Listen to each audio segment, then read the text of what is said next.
It is Friday. Yoo-hoo! It's Friday, and it's the start of the spring break. I'm really looking forward to it. So what am I going to do during this spring break? I'm going to clean my car, probably clean the house, clean the yard. I have a million things I want to do, but I know I'm not going to be able to have the energy to do everything I want to do. So I'm going to have to make a list and just work it down. I have a lot to do. I'm feeling good though. I had a lot of pain in my hip and in my leg and my shoulder, and I am so excited that I found the magnesium cream my friend told me about, and I feel so much better. I just felt like my muscles were really tight. I could hardly bend over without pain, and I feel free from the pain, and so I'm really happy about this. I feel like I can actually do some stuff, and I have a lot to do. And so I'm really happy that here it is, a week of vacation. I have work to do. Thursday I will be going to the State House. It looks like they do have session day.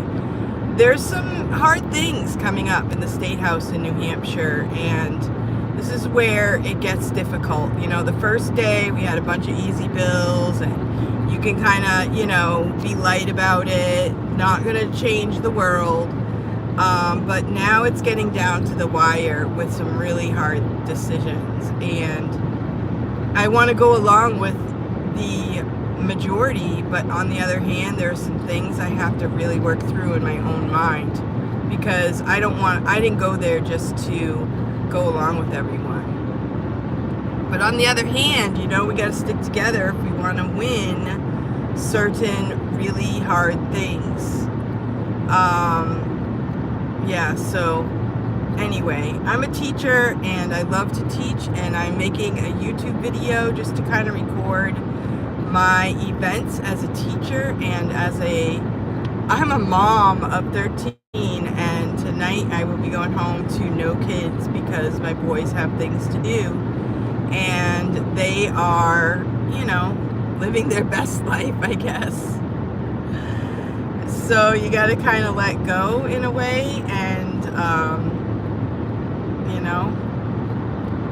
it is what it is. It's hard. It's harder than I thought it would be, but I am trying to remember all the things that I wanted to do with my free time.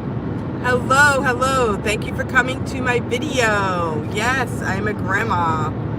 I have 13 kids. I have, I think it's 8 going on 9. I'm actually, we're waiting on one of my daughters for her time is near to have her first child, and it's very exciting. We also have graduations coming up. I have one graduating from college, one graduating from high school, and so a lot of interesting things coming up. And, I wanted to talk about a couple things. I was talking to a friend a little while ago at the school. We were kind of watching the kids play, and she said something about not trusting people. And I was like, yeah, don't trust anyone. And she was like, wow, why did you say that?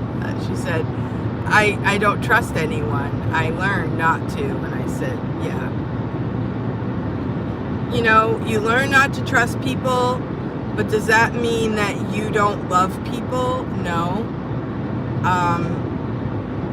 I think that sometimes when you're a empathetic person, you trust people with your life sometimes. You just trust them so much that you think you can lean on them for anything. Thank you.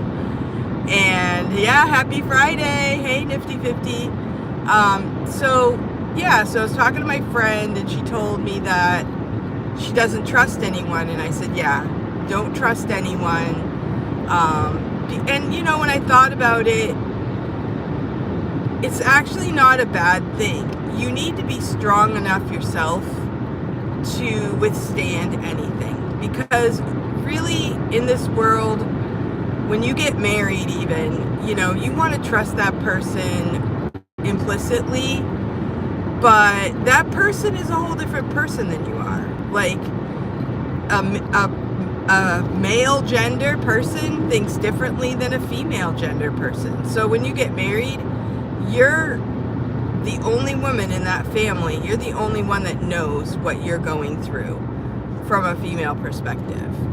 And the same thing for the husband. And you have to be able to be strong yourself. I think that's why God says, be strong in the Lord and in the power of his might.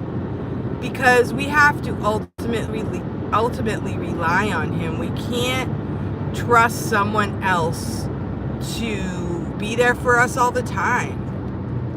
We can't trust someone to be there and know what we're thinking. Don't worry, soon you will reach your goal. By the way, please keep focused. Okay, thank you so much for watching, and yeah, it's a little funny traffic pattern right here. So I'm just chit-chatting as if you were someone in my car that I'm talking to. And, you know, I have to remind myself of these things because even if you go to church, you know, you might trust the people in your church because they go to the same church as you. You read the same Bible. You learn the same lessons. But in life, you're going to see things differently than someone else because you're a different person. You've gone through different things in your life, you know. Like somebody might lie to me and I'd be like, oh my word, they lied to me. And then someone else would be like, yeah, people lie all the time because of what they've been through. God only commands us in his word to trust him. He warns us against trusting people, yeah.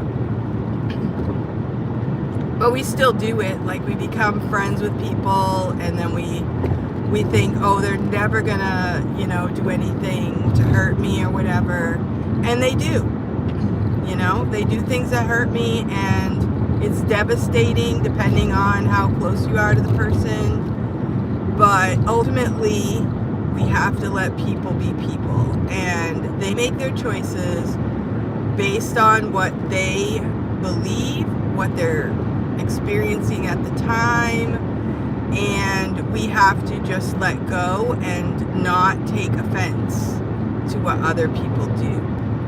And I was just thinking about years ago at the first school that I taught at, I was praying about homeschooling. I didn't really want to homeschool the next year. And I was just praying about it. Lord, you know, I'm not prepared. I'm not looking forward to it. I have 7 children.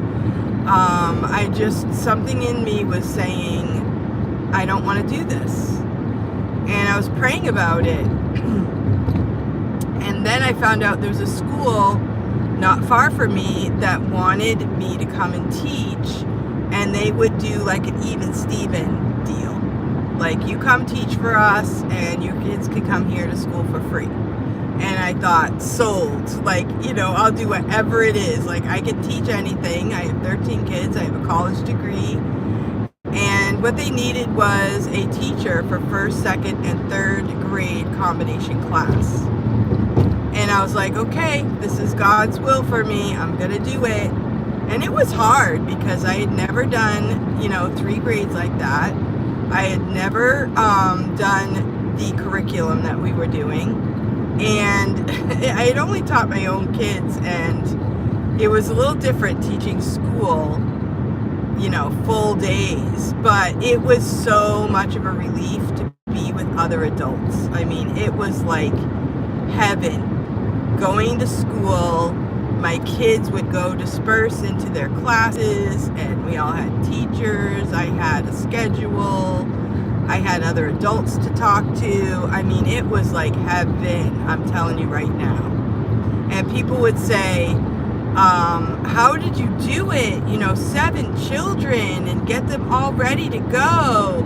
I said, well, let me tell you something. It's easier than what I was doing. And that'll tell you how hard it was, what I was doing. So Nifty says she's taught combined grades in our Christian school, and it's challenging. Yeah, and looking back, these kids were so smart. Like, they were all super smart.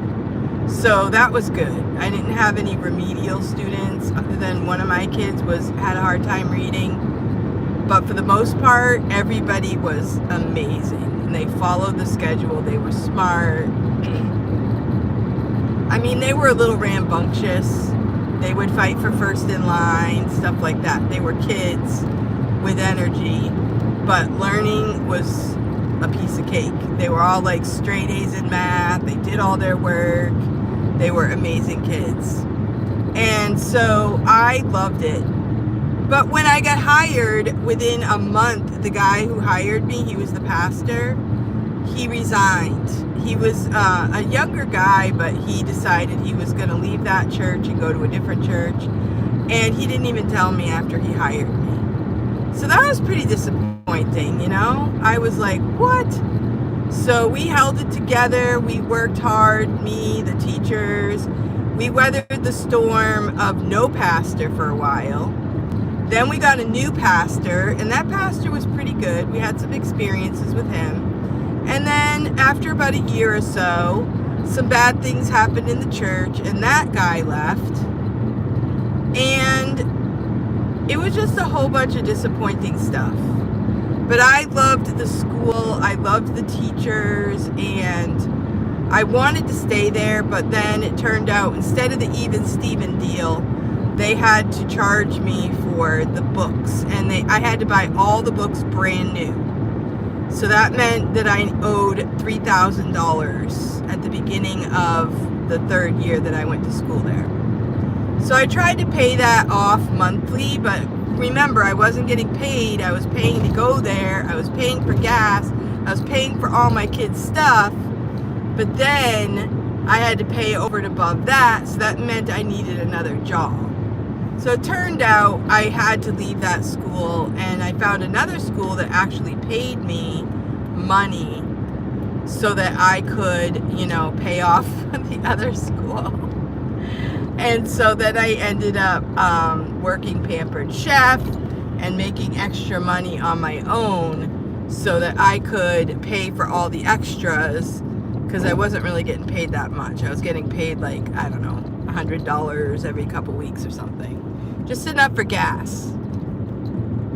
But again, it was worth it to me because my kids were going to school, they were on a schedule, they had friends, and they were learning, they were doing work. It was worth it to me to make that effort to make those things happen. And, there were some hard things that happened along the way. And there were times that the devil wanted to break me down and cause me to be discouraged and give up. But I couldn't give up on my kids. I had to, I didn't want to give up on my students that I love so much. Most of my problems were with the adults, unfortunately. So I had to learn, don't put your confidence in people. Be ready. People will do anything because they see things through their own eyes. They see things from their own perspective. They're not thinking about what you think about it. They're thinking about how they see things and how things work out for them in their life. And so my challenge today is not that we don't trust people. We just need to be strong enough that we will expect anything to happen. We will expect anything could happen and be ready for it. And when it happens, you just trust God that He will carry you through. That's my advice as an old person. So here we are, we're headed home Friday afternoon. I have to actually go to the library. Hopefully, I gotta be there by 4 to sign some checks because I'm now a library trustee. I'm the treasurer now. I started out as the secretary. Then I became the chair of the board, and now I'm the treasurer. So I'm supposed to be putting all the money together properly, and we have a bookkeeper, and the bookkeeper isn't getting back to me, so it's kind of frustrating. But we're going to straighten this thing out, and we're going to go forward with the library.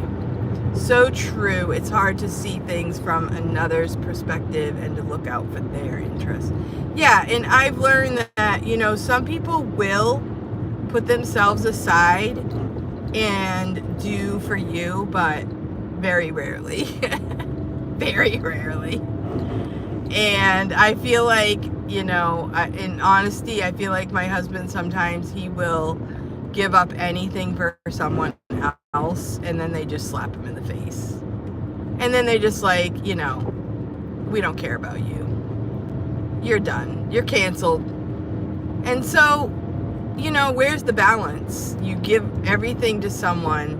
For example, this one lady, her mother was dying in the hospital an hour away. My husband drove there several nights, a week, into Boston, which is a really hard place to drive into, visited this woman's mother, and then her mother finally passed away. My husband does the funeral, and we expect this woman to come to church, and she thinks that this is her church, and she's like, I can't come to your church because you just remind me of my mother.